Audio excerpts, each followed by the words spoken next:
Football Friday, free bet Friday, whatever you want to call it. I love these Friday recordings. Let's have a fun weekend coming up of college ball.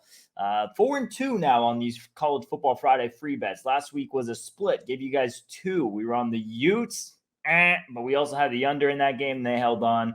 That was one of those games. Thought their defense would keep us enough in it to get the backdoor cover. And honestly, we were kind of close. We had a couple of red zone trips that were turnovers, a turnover on downs where he barely just missed by an inch as covering. So the cover was there to make it 4.5. Defense definitely kept us in for the under, but did not get it done there with the Utes. So split on last week's free bets. Last week was a bad week for me in college football. 2-4 on the weekend slate. Let's see if we can bounce back this weekend.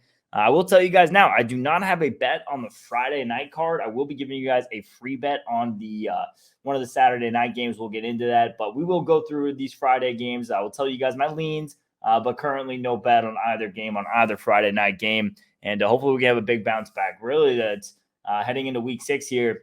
It's been winning week, losing week, winning week, losing week, winning week, losing week. Coming off a losing week, hopefully heading into another winning week, and hopefully down a stretch of the season can catch some momentum and put together a pair of winning weeks, maybe 2 or 3 in a row. We'll see what we can get going here. But, hey, let's dive on in. So, first game we have going on tonight, a little bit of Big 12 action, some great Big 12 football coming up this week. We're going to get in one of those games as well, Texas, Oklahoma. But obviously this one, the other Oklahoma team, we got Kansas State and Oklahoma State.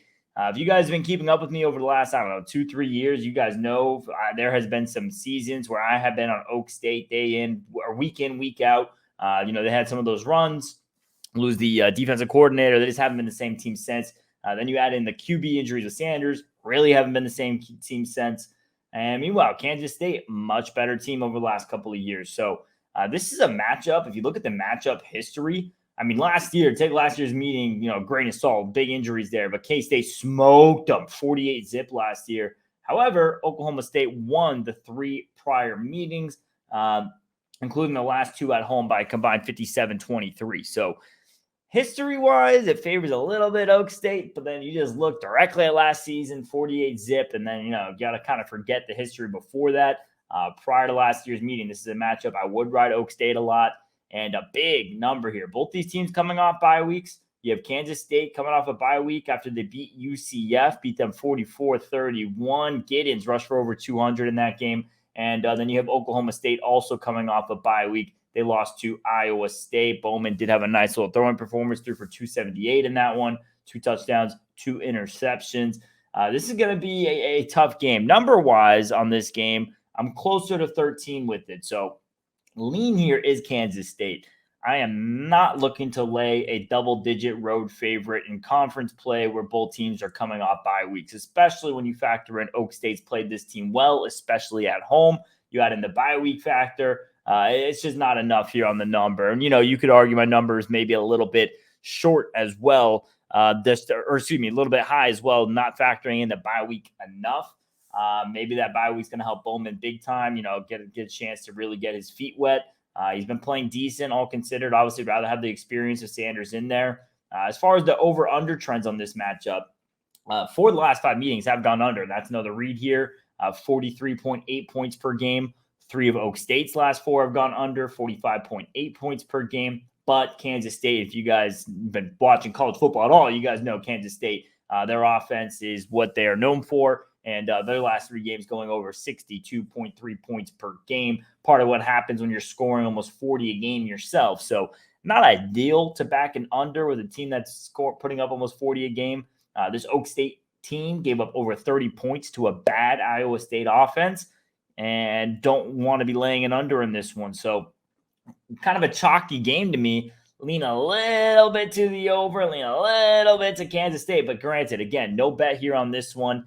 You add in the bye week, some of the matchup history, just not enough for me to get involved on this game.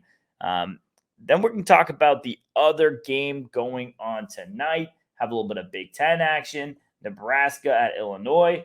Nebraska crushed at Michigan as expected. Big spread there. Didn't even come close to covering still. 17.5 spread. They lose it 45-7. They gave up 250 rushing yards. Howard was decent, threw for 199, 0 touchdowns, 1 interception. They're scoring under 20 a game. However, one thing you could say is the rushing defense has been decent. Then you have this Illinois team who's been playing pretty solid football, not covering spreads though. 2-3 straight up, 0-5 against the spread. In their last game here, Altmaier, he was solid, 16-25, 202 yards. This is a Fighting Illinois team that does what they do, and that's a bit more defensive focused. However, not defensive focused right now, giving up over 30 points per game. Weird matchup history here. So Illinois has won the last 3 meetings by an average of 14.3 points per game, including a 26-9 win last year. The last 2 meetings both went under. 2 of Illinois' last 3 went under, but 2 of Nebraska's last 3 have gone over. Just based off raw numbers here, not factoring in anything about the matchup, anything else. If I were to look at this game, I would be making Illinois about a 1.5 point favorite just off raw numbers. You look at 3.5, the lean goes there to Nebraska, but then you mix in some of the QB issues they've been having. And then just the matchup history there. Last 3 all by double digits, average of 2 touchdowns or better. Then you have to factor another point and a half, and it gets me to about 3 on this game. So I don't think you're stealing anything taking Nebraska 3.5 on this one. Still, the lean, just based off numbers alone, would be to the Huskers. If you guys know anything about me and the fucking Cornhuskers, we do not get along well. I seem to always be on them at the wrong time. And this is probably going to be a night where I stay off the Cornhuskers and they go out and look phenomenal. So do that information as you want. I personally am staying away from this game. Like I said, raw numbers on the game, 1.5. You add in some of the matchup history and the issues quarterback-wise, you get to about 3 here. And then, about a 0.5 point difference. Not enough there to really call it an edge. Would be a lean to the under in this matchup. And one thing that scares me, the Illinois defense, which usually helps, play style, run and gun football. It's a little bit different now, and the defense is definitely not as solidified as years past. Makes it tough to like that under. But again, under or nothing for me in this one, Nebraska and Illinois. So that's the 2 Friday night games. Couple of leans, lean to K-State, lean to Nebraska, lean to the under in the Nebraska game, lean to the over in the K-State game. Staying away from it and not getting too involved there on all of these night games. We can talk about a hell of a Friday card coming up. Talk about some rivalry matchups, Oklahoma, Texas, Bama, A&M. We have some pretty good SEC action coming up. Just Kentucky, man, big win last week over Florida. Lost the under on that one, kind of tough there. I thought Florida's defense would give a bit more resistance. The right side was absolutely Kentucky. Should have been on it. I stayed off of it because of strength of schedule reasonings. Some good Big Ten matchups coming up, and Pac-12. That's going to be where my free bet is in the late night game, Arizona, USC, Pac-12. We can go ahead and get into that. And just so you guys know, I'm going to actually show you guys because you guys know John has his numbers and his ratings damn good. Beats the closing line, time in, time out. My ratings are, I wouldn't say damn good yet. They're pretty good. Better than Sagarin, better than some you're going to find out there. They're not as fine-tuned as John's. Obviously, John's been doing it for 40 years. But that is what I go off of. I'll show you guys some of what I have here. So, like, for example, let's look at that Big Ten matchup I was just talking about. So, Nebraska and Illinois. I got Nebraska on the road, 68.5. I got Illinois at home, 69.7, 1.2 difference. Factor in some of the matchup history there. Or we can go to this Big 12 matchup here. K-State, Oklahoma State. I got K-State on the road, 85.2. Got Oklahoma State at home, 73.5. You're looking at about 11.5 difference there. That's basically what the line is. You factor in some matchup history, you can go either way on that one. So those are the numbers I'm going to have. That's what I'd be going off of. That's what I'd be telling you guys as far as, when I say my numbers. I do have ratings. And like I said, I keep up with the Power 5 conferences. I have the ratings for the Power 5 conferences. We'll be going off of those and trying to get them as good and as sharp as John's. It might take another couple of seasons just before, as far as adjustments. The thing with college football, and you guys have heard me talk about this in the past, the home away split's much bigger than in professional sports. You have some teams, typically your better teams, right? Like in college football right now, some of the lesser differentials you'll have. Texas, one, we'll get into that. But Penn State, not as drastic of a difference. Michigan, not too drastic of a difference. Georgia, not too drastic of a difference. But then you get in some of these other teams. Tennessee, home and away splits, crazy. Florida, home and away splits, crazy. So some of that really is a factor, and that's what I've been fine-tuning. Let's get into some of these Saturday games. I'll start with the free bet for you guys. So I'm going to be on the late night game.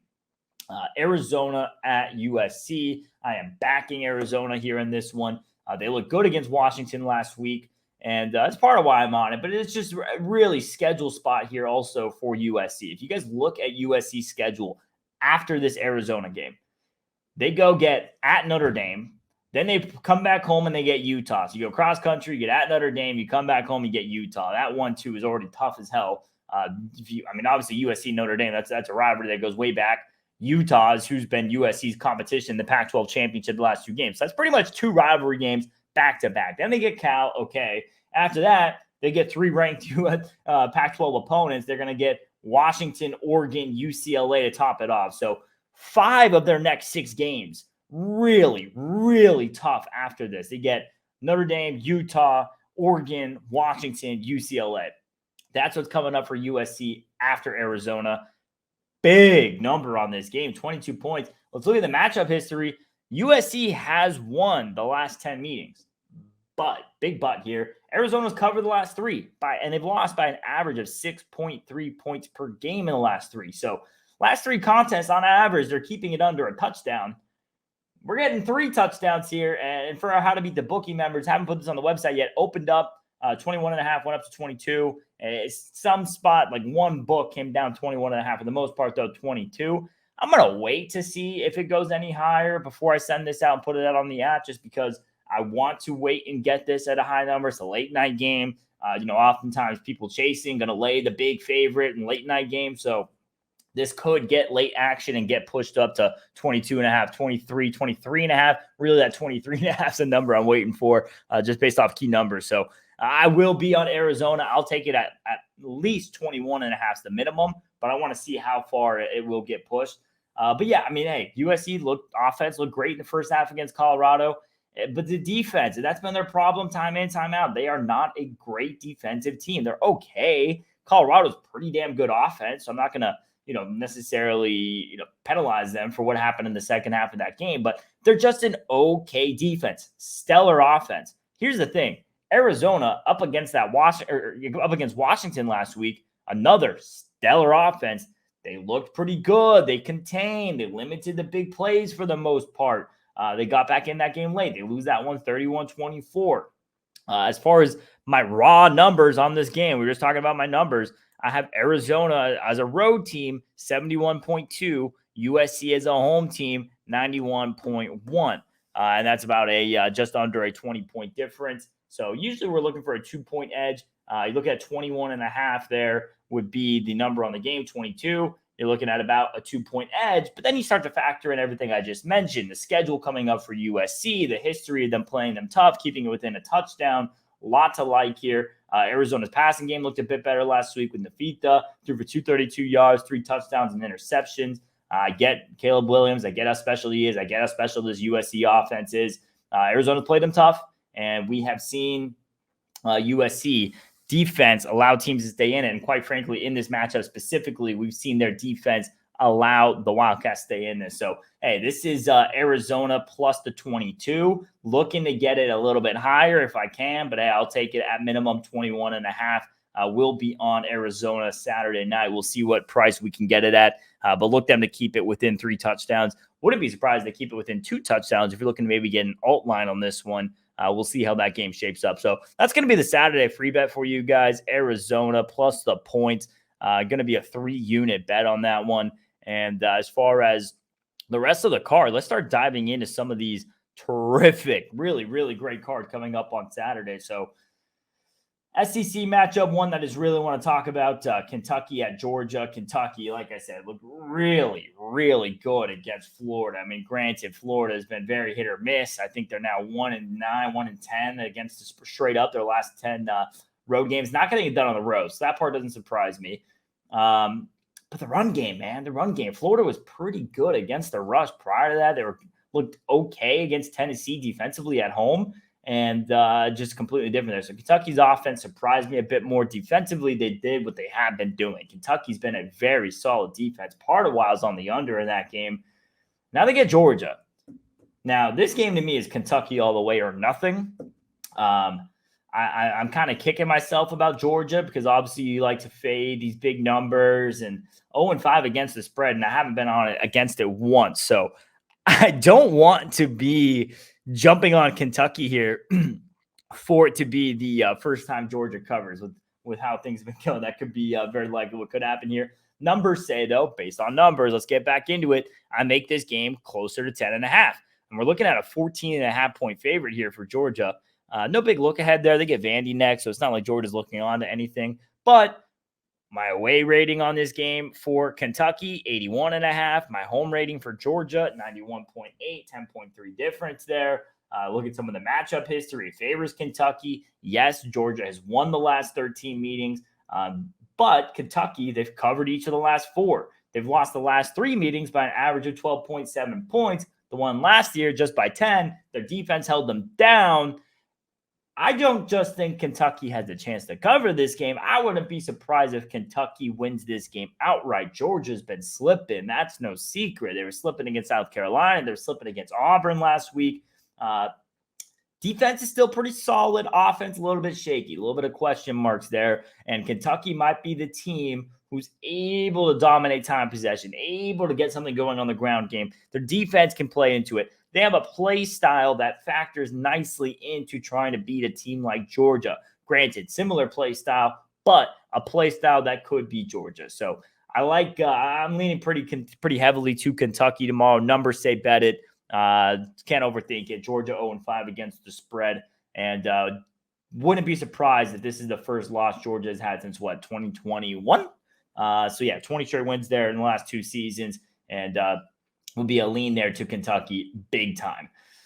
Let's talk about the Red River game. We got a Big 12 matchup coming up on Saturday. Oklahoma and Texas going on to the Cotton Bowl. Oklahoma getting it done. 5-0 straight up and against the spread. Crushed Iowa State last week, 50-20. Gabriel threw for 366, 3 tutties, 1 interception. And then obviously you got what's going on here with Texas, and they're just looking phenomenal. They look phenomenal against Kansas, crushed them 40-14, 5-0 straight up, 3-2 against the spread. Number here is ridiculous, and really ridiculous. So based off just raw numbers, I'm looking at Texas as a 2.5 point favorite. I cannot get it up to what it was as high as 6.5 over this week. Come back down to 5. Again, this is kind of a similar matchup history to Kansas State and Oklahoma State, right? So prior to last year, Oklahoma State had dominated that matchup a little bit with K-State.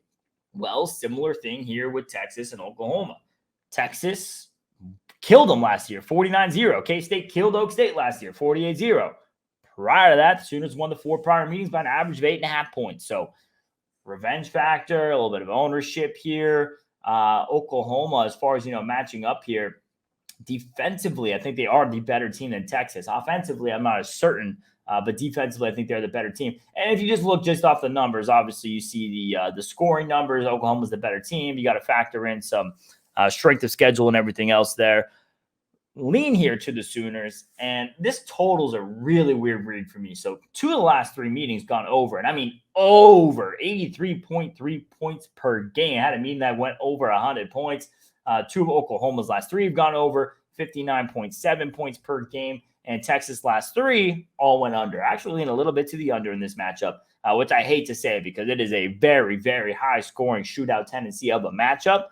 Just think we're about to see a little bit more of a defensive battle. I think points are going to be a bit harder to come by than we typically see. Hey, I could be wrong. I'm not on anything on this game yet. Definitely not going to be on the total. I'm not betting this total by any means, just because matchup history is too high scoring for me to have Cuevos to get on the under. But I know a lot of you guys are going to be watching this game. A lot of you guys are going to be wanting to bet this game. If I were looking to bet this game entertainment purposes only, it will be a little bit of a lean to the under. I think we see a little bit more of a defensive show out, which is scary to think because you got Texas scoring almost 40 a game. You got Oklahoma scoring over 47 a game. You got the average in the last 3 meetings being 83 points per game over. Nonetheless, lean a little bit to the under, and I lean a little bit to the dog here in the Sooners. Number is just off. If it wasn't for that 49-zip beatdown last year, I'd have a bit easier time getting on the Sooners here. But you could argue that's all the more reason to want to be on Oklahoma. Definitely a revenge angle in play for this matchup going on tomorrow. Then let's get into Let's see, what conference haven't we touched in on here yet? We've done SEC, we've done Pac-12, done Big 10, done Big 12. Let's get another Big 12 matchup in on the Saturday card. Purdue at Iowa. Very interesting game on this one. Purdue coming off a nice win against Illinois, 44-19. They get it done there with Hart, with Card throw over 217. Tracy led them in rushing. And then you have this Iowa team. Bit concerning, right? Iowa, big defensive heavy. We all know that's the factor there with the Hawkeyes. They get the win over Michigan State, but they give up 16 points to a Michigan State team dealing with all the Mel Tucker drama. And it's a little bit concerning. The Michigan State offense wasn't looking that terrific. And Iowa, obviously, offensively a bit better, scored 26 in that one. But against the Michigan State team in shambles, if they didn't force 4 turnovers, 3 interceptions, I mean, Michigan State has a good chance to win that game. So, bit concerning there. You look at some of the road numbers here for Purdue. I keep talking about how, going back to the ratings a little bit here, Purdue, one of the biggest away edges I have of any team in college football, just as far as differential. I have them 70.5 at home, 74.1 on the road. Granted, Iowa at home, 77.5. So even with as big of an edge I get Purdue on the road, I still make Iowa a 3.5-point favorite just based off of raw numbers. Look at the matchup history a little bit. Iowa won last year. Purdue won the 2 prior meetings. But Purdue, pretty solid road team. So this number, pretty spot on. If you look at some of the trends here, Purdue been playing some high-scoring football, last 2 going over. However, last 4 meetings, all going under. And 2 of Iowa's last 3 have gone over. So teams been playing overtrending football. Matchup trends under. Will be as slight as a lean here to Purdue with the road success. I really was not impressed with Iowa last week against Michigan State. That was just a big red flag for me. I expected them to win that game a bit more handily. Obviously, the turnovers played a big factor there. Purdue takes care of the football. I think they win this game outright. So that's what it's going to come down to there. Like I said, guys, that's going to be the quick little Friday rundown of some of these games, some of the cards. If you guys have any questions, of course, always put them in the comments below. Free bet for the week. Give me Arizona plus 22, 3 units. I will be looking to see if I can get that number at a peak. How to beat the Bookie members. I will be putting that up on the app when there is a peak. And hopefully we can get a nice little winner there on the late night game for Saturday. If you guys want the rest of the action, you know where to sign up. MLB playoffs, been cooking hot. I've got some action going on for that tomorrow as well. And, of course, NFL Week 5 coming up. My man John's been absolutely crushing. howtobeatthebookie.com or sign up on the website. Those links are always in the description below if you guys want to check those out. Like, comment, subscribe below. Appreciate you guys tuning in. Let's have a weekend in college football. And let's make some